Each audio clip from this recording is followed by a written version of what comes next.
शव यात्रा। अमरपुर नाम के एक गांव में विमल हलवाई अपने 2 छोटे बच्चों और बीवी के साथ रहता है। विमल की पत्नी ज्योति भूत प्रेत जादू टोने में बहुत माना करती थी। इसका बिल्कुल विपरीत विमल इन चीजों को दकियानों से माना करता था।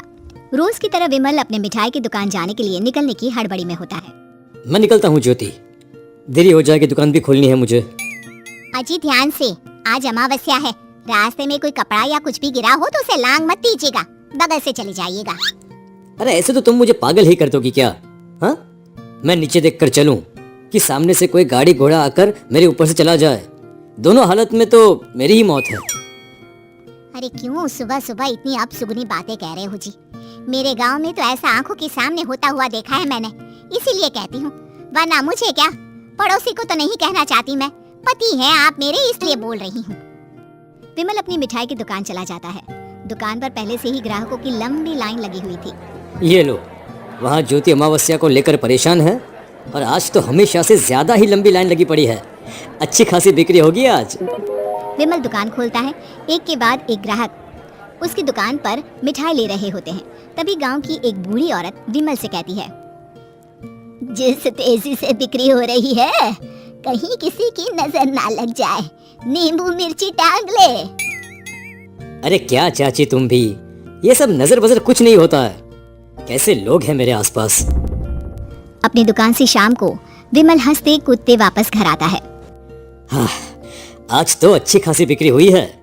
एक महीने में जितनी बिक्री होती है एक ही दिन में आज उतने पैसे कमा लिए मैंने। ये तो बहुत अच्छा हुआ जी, आज ही घर की नजर उतारी है मैंने। बिक्री तो अच्छी होनी ही थी। अच्छा तुम खाना लगा दो, सारा माल बिक चुका है। मुझे शहर जाना होगा, कुछ चीजों की जरूरत पड़ेगी। रात भर मिठाई बनाऊंगा, तब जाकर कल सुबह दुकान खोल पाऊंगा। खाना खाकर विमल शहर जाने के लिए निकल पड़ता है। सुनिए जी, ध्यान से जाइएगा, चौरस्ते पर किसी जादू टोने की चीज पर पैर मत रख दीजिएगा। हे भगवान, हद हो गई ज्योति, ये तो मैं जा रहा हूँ। विमल गुस्से से शहर जाने निकल पड़ता है। रात का काला घना अंधेरा, चांद की एक भी किरण ना होने के कारण अंधेरे में कुछ भी देख पाना मुश्किल था। जंगल के बीच के एक अधकच्चे रास्ते से विमल जा रहा होता है। चारों तरफ गुफ अंधेरा और सन्नाटा सुनाई दे रहा था, और सुनाई दे रही थी विमल के पैर के नीचे आ रहे सूखे पत्तों की आवाजें। तभी अचानक दूर से उसे कुछ आवाजें सुनाई देती है। अरे ये इतनी रात को जंगल के रास्ते कौन जा रहा है? शायद कोई टोली होगी। राम नाम सत्य है, राम नाम सत्य है, राम नाम सत्य है, राम नाम सत्य है। धीरे धीरे आवाज कुछ कुछ सुनाई पड़ती है। आवाज धीरे धीरे और नजदीक आती सी लगती है। विमल देखता है कि उसके सामने से सजी धजी सफेद कपड़े में लिपटी एक अर्थी निकल रही है, जिसके साथ 5 लोग ही थे। 4 आदमियों ने उसे कंधा दिया हुआ था। एक मटका लिए आगे आगे बढ़ रहा था। विमल के बिल्कुल सामने आकर अर्थी रुक जाती है। उसमें से एक आदमी विमल से कहता है, अरे भाई, जरा अर्थी को कंधा लगाना, मैं बहुत थक गया हूँ, बड़ी मेहरबानी होगी।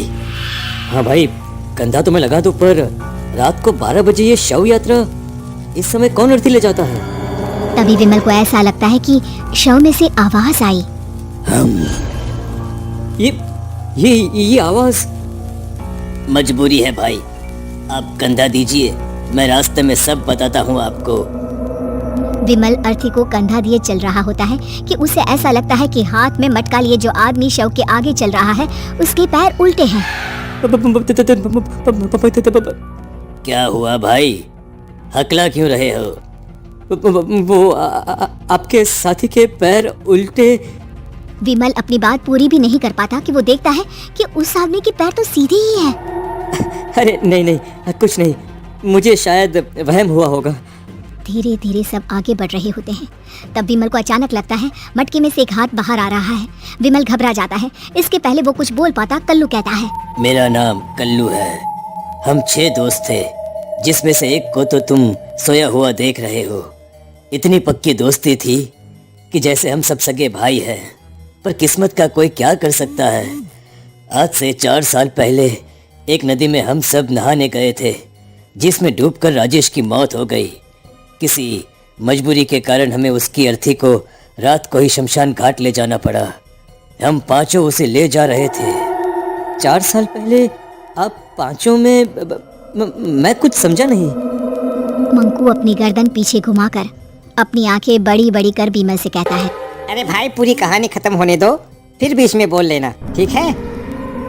तभी रास्ते में एक हादसे में अपने दोस्त के साथ हम सभी मर गए। वो सामने देखो, हमारा दोस्त। बीमल सामने देखता है। उसे दिखता है कि एक ऐसा आदमी जिसका शरीर कई जन्मों से पानी के अंदर रहने के कारण सफेद पड़ गया है। उसकी आंखें बाहर की ओर निकली हुई थी। फिर ये अर्थी किसकी है? अर्थी के साथ के लोग अर्थी को नीचे रखते हुए एक साथ बीमल की ओर देखते हुए कहते हैं, तुम खुद ही देख लो। बीमल शव पर से सफेद कपड़ा हटाता है। शव की जगह खुद को ही देखकर बीमल के होश उड़ जाते हैं। वो शव बीमल की ही थी। पलक झपकते ही बीमल उस अर्थी की जगह पर होता है। 6 के 6 दोस्त उसी तरह अर्थी को उठाकर चलने लग जाते हैं। राम नाम सत्य है। राम नाम सत्य है। राम नाम सत्य है।